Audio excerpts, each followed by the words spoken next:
Welcome to Audio Branding, the hidden gem of marketing. Sound plays a more important role in human behavior and our decision-making than you may realize. In this podcast, I'll help you understand the art and science of sound so you can better influence others in business and your life. I'm your host, Jodi Krangle. Let's delve a little deeper.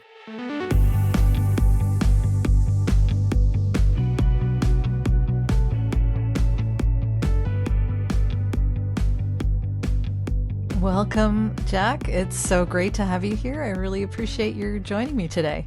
I'm happy to be here. Thank you. So, first of all, I want to ask you if you have an early memory of how sound moved you. Is there something that started you off on this whole sound journey? I think there are probably a number of things. I just tended to be a very audio, especially music-centric child. And I attribute a lot of that to my mother because she was a piano player and, I mean, not professionally, but she just loved playing the piano. She was the only one in her family who really played piano, and it was a huge outlet for her. So from my earliest memory, we always had a piano in the house. And so I think a big part of why it appealed to me was that. And, you know, if I had to be specific, it's going to sound kind of crazy, but I think my earliest inspiration for music and why I was so passionate about music was cartoons. Oh, that's not crazy at all. I think truly, because I remember trying to convince my mother at, I don't know, I mean, God knows what age I was, 4 or 5, but trying to convince her to buy the record of certain classical pieces because I heard them on cartoons. And the one that really, really sticks out to me was the Hungarian Rhapsody No. 2 by Franz Liszt, because there's a famous Looney Tunes cartoon called Rhapsody Rabbit, where Looney Tunes, Bugs Bunny is playing that song and a mouse is in the piano and messing with it and making everything frustrating. And I remember two things. I remember being just gobsmacked at this classical piece of music because it was originally written as a piano only piece, but then later it became an orchestral arrangement, and this was the full orchestral arrangement. And I remember thinking, this is like kicking me in the face. Like, I don't know what's happening, like, as a child. And I could never have described it that way. I just remember being like so tuned in. And then there's a section in it where, because the mouse starts messing around, Bugs Bunny starts getting into this total honky tonk jazz riff, like randomly in the middle of the song. And I also remember thinking that was like the coolest thing I'd ever witnessed, like to make this transition from classical into this more pop honky tonk thing back into classical. And I just remember thinking about that all the time. And I remember every time that particular cartoon would come on, because it was always random what you're catching on TV. When that one came on, I'd be like dead set on watching that. So for whatever reason, that specific thing has always stuck with me. Yeah, that makes a lot of sense. I think a lot of us, our first foray into classical music was Looney Tunes. Yeah. And they used a ton of it. Opera, too. And why not? It was, public domain, and they had access to it. Yeah, I would agree. And I know that there's a ton of literature out there that talks about the power of Looney Tunes and Warner Brothers and using classical music. But that one in particular has always stuck to me. Yeah. I don't blame you at all. That would make a lot of a big impression on a kid. Definitely. And I think it made a big impression on me as well. So I can definitely sympathize. Excellent. So, yeah. So did that get you interested in sound? Did you start taking piano lessons? Where did you go into music? And then, like, how did that transition into advertising? Because that's quite the transition. Oh, boy. Okay. It's a big question. There's like 3 or 4 questions in there, but that's okay. I think I've got it. So, okay. definitely that informed my desire to continue to play piano, because my mother, as part of what I already described, she sat me down when I was probably 3 and said, "You're going to start learning to play piano." And I remember being miserable, because as that age you just wanted to play, you didn't want to sit and play a piano. Plus it was like, the specific drills you had to do, and you just wanted to make Yeah. noise. But once I started to hear things and make sense of things out in the world, I was like, what if I could make that? And so that was I remember a little bit of a light bulb moment of like, wait, I can do some of this stuff that I like. I don't just have to do these drills.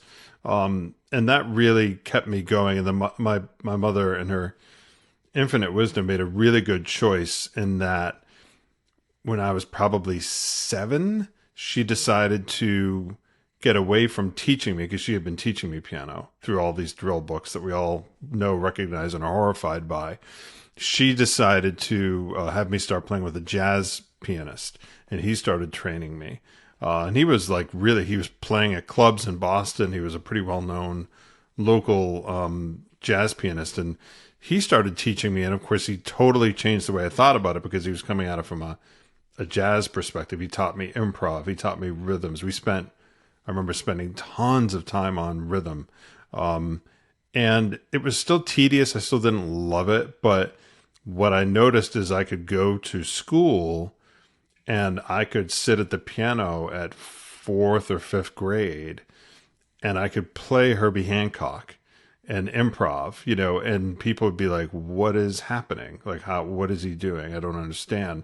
So that was really impressive to me. And then I think, the other thing I specifically remember along this journey was I was very fascinated and loved a lot of the early to mid 80s analog synth stuff that was happening, especially the very thematic stuff that was happening. So whether that's, Are you talking about David Foster or that kind well, of thing? Or it could be. I mean, it was like I'm was a thinking little about poppy. like the theme from Knight Rider, or like Oh, with okay. Tangerine Dream, and I love Tangerine like Dream. I remember the theme from Street Hawk, which was a total Yeah. Knight Rider ripoff, but like I thought it was the coolest thing I'd ever heard. And the show lasted like 6 shows, but I didn't care. I was just like, I'm all about the theme.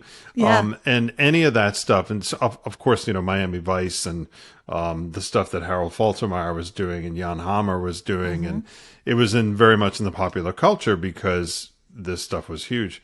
I grew up in a very, very blue collar, paycheck to paycheck, small little ranch house outside of Boston. And I had a phenomenal upbringing. That's not a comment on my parents were wonderful. Sure. But, there was, the word spoiled didn't occur to me. It just was not, what happened. And it was very much, you get what you get and you don't get upset type of childhood. And I was mostly okay with that, I think. But when it came to music, my mom would find a way. And I remember in 1986, I was really into this whole analog revolution that was happening. And we went down to the local mall, and my mom bought me a Juno 106 by Roland, which was a groundbreaking synth at the time, and then a PV keyboard amp that weighed about 100 pounds. That I remember. I had a Roland piano myself. Yeah, and she bought that for me, which was like absurd. When I think back, I actually still have the receipt somewhere.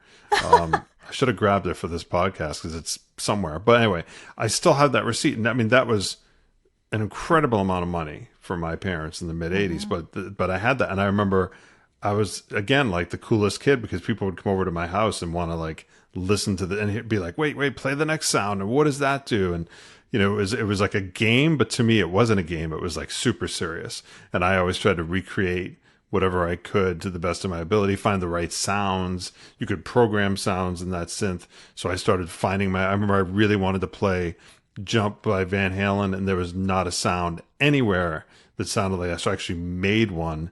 It was patch number 54B. I still remember. Wow. Okay. Because I used it so much. I remember playing that song too. Yeah, I mean that was like, there was definitely if you were learning piano or playing piano in the mid '80s, It was huge. there were the classics. Like we all had to learn Imagine by John Lennon. We all had to learn Color My World by Chicago. You know, there was just like the things that we all had to learn. I was doing Nadia's theme, I think. That Yeah, was like Nadia's theme was a big, oh my gosh, yeah. Oh, Yeah. I don't ever want to play that again. No. But that was a big thing. And then I remember the follow up to that was she bought me the Roland, I think it was the TR 80, no, it wasn't the 808, 505 drum machine, which I know now is like iconic. But at the time it was just like, I just wanted drums. And there really wasn't a way to play drums on the keyboard. So I had this drum machine. And again, I would have kids come over and I would pre-program and I would just play these crazy 80s drum beats and then I'd play on top of it. And it was like the coolest thing ever. So it always became this really important thing to me and I couldn't describe it in any way professionally at all. I mean, I was just a kid, but I was thinking about this like, I don't know. I assume some kids were like super into BMX bikes or so, you know, like this was like my thing. And I think again, that just really helped push me into that world. Now I had to fast forward considerably yes. to get into how this translated into music for brands and music for advertising and what I do now. I mean, really, to be honest, I didn't know that was even a job. And I imagine at that point, especially, I don't think a lot of people, I think until Charlie Sheen in 2.5 Men, I don't think most people even knew that was a job. Because that's what people say to me now. They're like, oh, like Charlie Sheen. I'm like, no, it's nothing like that. But sure, you know, you can, if that helps you understand it, you know, that's like saying, yeah, like, oh, you're a bartender like Sam Malone from Cheers. That's exactly what you're like. And your day to day is like, right? That's it's a little different. Yeah, and it's pretty varied. From person to person. But anyway, I, going to college, I actually, I knew I wanted to do something creative, which was very confusing, but, encouraged by my parents. And I really was stuck between music, which I loved, obviously, and film production and film making, because I was also a big movie geek, you know, as well. And, I ended up going down the film production path because I just didn't understand how to get a job in music. I was like, I just wasn't that good. Like I was pretty good, but not that good, you know, and I didn't want to start playing at bars. And I was like, that didn't interest me. So I went down the film production route, which went pretty well for me until 9/11. And then everything stopped and there was no work. And at that point I had my first child who was just a baby. So I was like, I got to figure out what to do here. So I got an opportunity to go work at my first ad agency, actually, ironically, my only ad agency. But it was an old friend I knew from production. He worked there. And he called me and said, I heard you were looking for something steady. And I said, yeah, I kind of need it. And he said, why don't you come work here at the ad agency? And I had never thought of that before, but I said, all right, I'll give it a shot. So I went to the ad agency, and it was there that I learned that there were companies that made music just for commercials. And I just remember thinking, that's bonkers. Like, and also why had I never thought about that? Like, where did I think this music came from? Like, I never thought about that. I was just like, it was just there.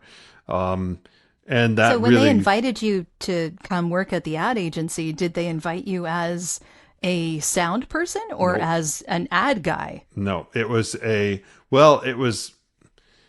my job. My very first job there was as an assistant producer. Okay. And that was because, you know, I had worked in film production for, at that point, probably 5 years ish, I think. So I had all that experience being on set, working in production. And now, of course, production at an agency is very different in most ways to on-set production, but the concept of just getting a job done, solving problems is still the same. I just had to relearn. So for me, the first year at the agency was like going back to school. It was, you know, all I knew was being on set. So I was like, I knew everything about the set, all the roles, what needed to happen.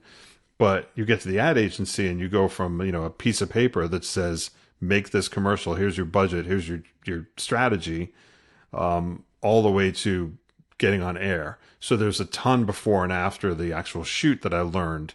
So it had nothing to do with music. Although while I was there, because I'm, I guess, who I am, I did start to become a default resource for a lot of people at the agency who would come to me and say, hey, we need music for this. What do you think? Or, hey, which music company is really good at this type of thing? Because I was always in that, always listening. And that's what led me to start to think, maybe I could make this a job for me. Sure. Yeah. So you weren't originally hired there to do sound, but you Nope. ended up that's where you ended up.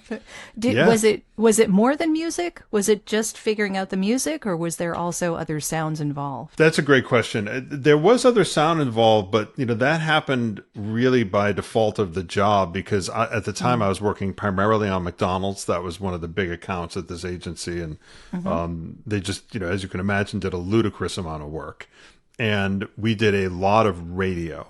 So when we did radio, I would be the one booking the session at the audio company, going to the session. So I was there involved with, now I wasn't doing any of this on a technical level. They had their own engineer and their own talent. But I learned a ton just by being at hours and hours and days of sessions, listening in, hearing the problems, watching what they're doing. And again, interestingly enough, as I watched people, dig into Pro Tools and create and do this, it didn't interest me enough to say, oh wait, I want to go now be an engineer and learn Pro Tools. It's funny how you would think maybe that would happen, but I don't know. it didn't translate to me that way. It was more like, I want to understand how they do it and what they do so that I can manage that process better on a creative level, just to understand, like, well, why does it take so long to do that? How does sound design work? Why are just they doing general what they're things doing? like that. So I learned a lot about audio post, especially for commercials, by watching that happen, as opposed to the music thing, which was really kind of a very separate thing. Yeah. So you've been doing that for a long time now. Yes. Yeah, I Okay. left the agency to go to my first music company in 2005. Okay. So yeah, it's been a minute. Yeah, that's a minute. Yeah. So you've seen a lot of this audio post change over the years. How has it changed since 2005? It has. I mean, I can talk about it mostly through the lens of music, because that's 90% of what my company does. But then I can definitely talk about the audio post thing too, especially more recently. But in terms of, music and music for branding and music, it changed so much, because when I first started, everything was very specialized. So I worked at a music company who created bespoke music for agencies, for brands, with very specific briefs, very specific things that they wanted. And I think that was true for a little while, but then 2008, with the recession, everything kind of got flipped. Reality TV flipped everything. So all of a sudden it became more about catalog music and about pre-existing music, and less about the creation of completely custom music. And I think part of that was, I think it's three reasons really. I mean, there's probably 20, but three that I definitely know. Part of that was just access and quality. So the catalogs went from, back when I first left, stock music was like a dirty word. It was like, oh God, if you have to use stock, it's just going to be crap and sound like every corporate video ever. But especially thanks to the recession, a lot of really, really good composers got laid off, and they needed a way to make money. So they were throwing their music into these catalogs, and suddenly the catalogs by osmosis just became better and better and better. So the quality was better. The amount of stuff being made, started to double, triple, quadruple, and now it's ludicrous how much content is being made. Huge because of social media and all sorts of exactly. So the amount of music needed had to just blow up. And then I think the third reason is the people that are actually making the content, the creative people that are making the content, in many cases, they're younger, they're a lot younger than me. And I think that they grew up in a world of Spotify and Pandora and iTunes. And so they were able to, their mindset when it came to music was not let's make a thing. It was let's just find a thing. Let's just curate, because I'm used to going through playlists. And, that shifted everything. It shifted everything in my business. It shifted everything in the world. And that continues to happen. TikTok changed the game again, Sure. and then something else will do it again in 2 or 3 years. Yeah. So as far as an agency that does music for this kind of thing, do you find that there is a market for you to create specific things for a campaign? Oh, yeah. Thankfully, they... that is still a thing.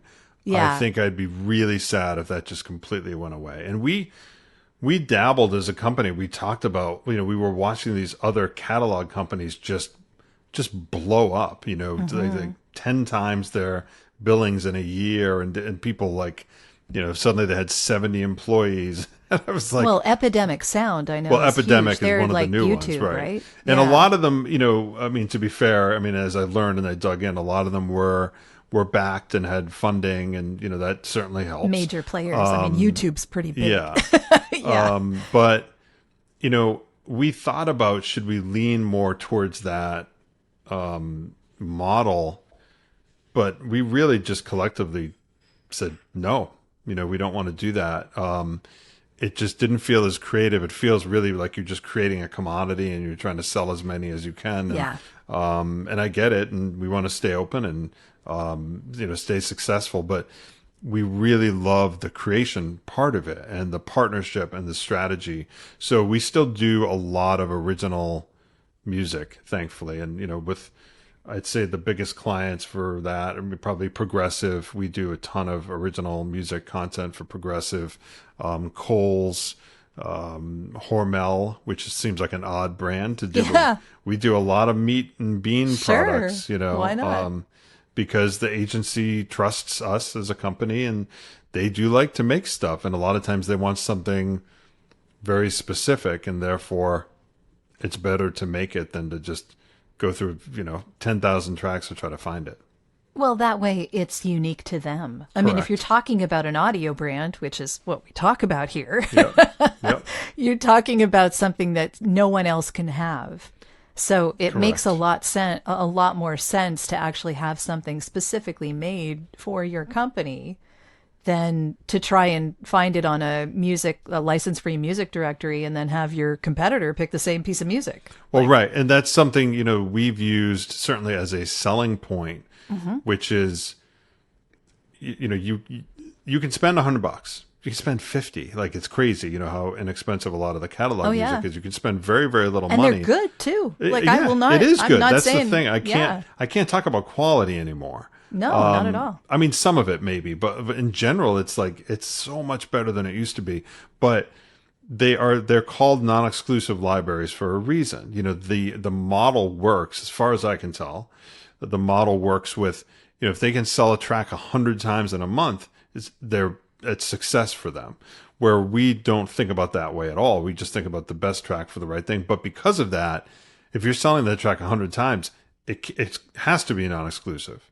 So you could be this brand and put your commercial out, and then 3 days later hear the same piece of music on somebody else's commercial. You could see it on the same corporate video, the same piece of social media content. And for the most part, I find brands don't really care, but sometimes they do, and they should, because also it's like, well, what is that music also on? Is it something that's a direct competitor? Is it something that is a problem for you? Like, is it whether it's an alcohol thing or a political campaign, who knows? Like, something that you don't agree with.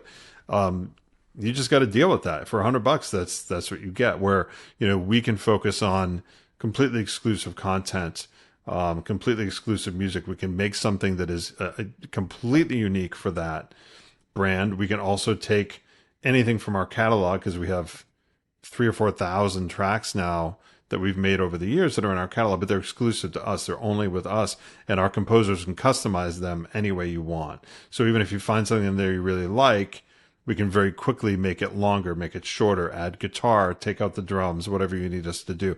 And in that way, still giving you something completely custom, but without quite the amount of work that would go into starting from nothing. Because that's usually the most work is trying to figure out what the heck people want and making stuff and then remaking until they're like, yes, I want that thing right there. That's what I've been wanting.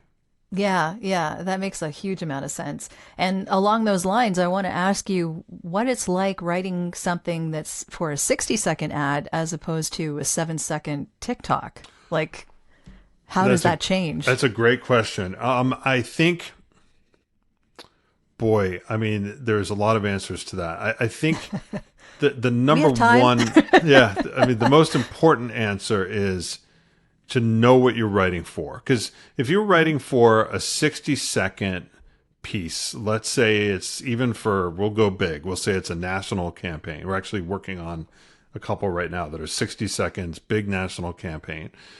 You're really, really focused on that story, which is long in today's standards. 60 seconds, a long commercial these days, a long anything these days.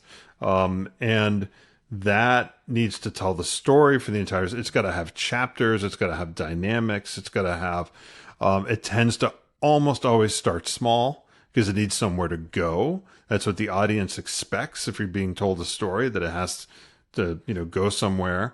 But for a 7-second or even a 15-second TikTok, that all goes out the door. It's typically 2 to 3 seconds of tonal weirdness or intro or something, and then you've got like a sound or a moment or something that kind of like makes you go, what? And then the beat drops and it comes in full up, like straight to the chorus, straight to the biggest part of the track. And that's a dynamic difference from what is typically kind of branding music, because also TikTok is, even though, yes, you see stuff for brands, you see ads, of course, you see tons of them. But TikTok at the end of the day is really just like a media outlet, right? That's user generated. For entertainment. Or in this case, it's brand entertainment. So if the brand's doing their job right, a 15-second TikTok doesn't look like an ad at all. It's somebody dancing in their bedroom or somebody, sitting on top of a car. Who knows what? It's insane things, right? Sure. People jumping off an airplane, dressed like a chicken, whatever. And you have to, so the music has to completely rethink what it wants to be. It has to think what it wants to be as an arrangement, as how much it hits you in the face, all these different things. So it's a totally different way of thinking when you're creating that music. Yeah. Are there any 7-second spots that you have done that you've been particularly proud of? I'm curious. I mean, the thing that weirdly enough, that had the most views was we did something. It wasn't 7 seconds. I think it was 15, because a lot of times with TikTok you start with 15s. They will give you users could then be like, well, I only want mine to be 8. But you tend to start with a 15, right? And then you reuse and tweak that. We did something for Oikos yogurt. And the idea, it was a hashtag challenge with like how many bags you can carry in at once. And we did this really cool piece of like kind of pop, hip hop. It fits very much into that world where it comes in and then it really comes in with like this little like happy little thing, and then the beat really drops. And last time I checked, it got like 5.7 billion views or something. Wow. Crazy. Which, yeah, I mean, and that's, to be fair, it's not I mean, like, over time, it's I'm not like assuming. YouTube, because YouTube is, like you can't even really get to billions of views. I mean, I don't think you can, at least. I've never seen it, but yeah. But TikTok's different because of all the sharing and resharing and, all that type of thing. So that's a big part of it.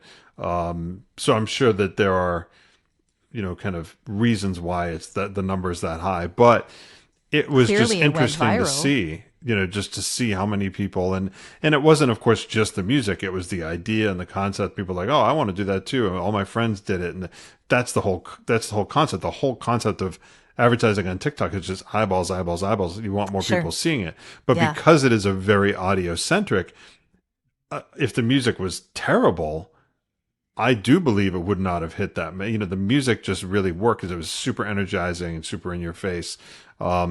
We've done, I mean, I remember really early on, we did an Instagram campaign for Progressive where they were leading up to a spot where it was going to be LeBron James and Flo in the same spot. And it was this whole thing, they called it Flobron, and he like dressed up like Flo.